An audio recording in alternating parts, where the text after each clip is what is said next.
Oh, great. Good, happy times. Happy to have you here. This is Shalene for an upbeat message at the end of the year. And I wanted to talk about having power in a group and how being around different people can make us stronger. I know that I used to say Joe and I are so different, but together, we're complete and we can work together because we're different. We fill in gaps for each other. And there's been many times when Joe and I have been working on things together. We were in charge of some things for a trek that the youth did many years ago. We were in charge of some things at a Nauvoo trip that the youth did.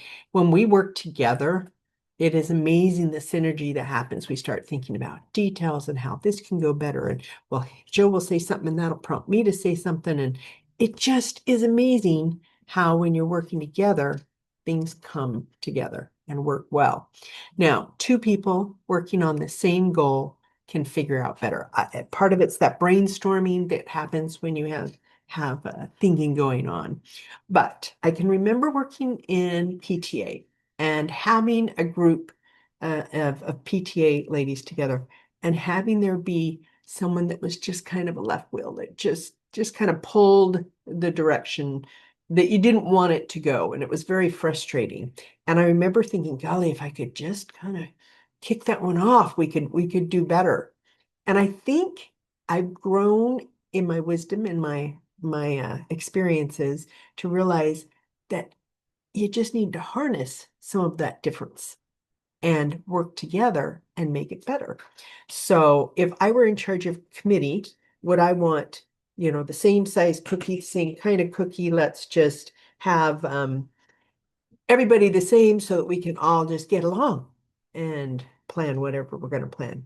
That might help you get along, but it's the differences that help us bring our strengths together and work together. I have a sweet friend, Catherine, who I can just remember her exactness and her detail. And she would always say, I need Shalene on my team because I need these strengths. And I love that. But her example has really taught me that is what we should all be doing, whether it's a committee that we're on or a work situation that we're in, or even in our family and using the strengths and differences of each person in our family.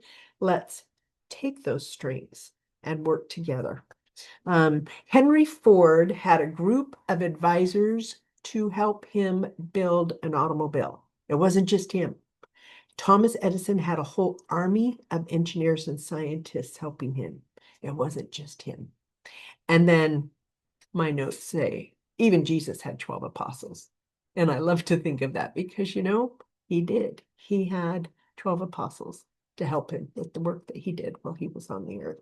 There's so much we can learn from working with a group and compromising and working together. Let's keep it upbeat and positive, full of goodness. Thanks for listening.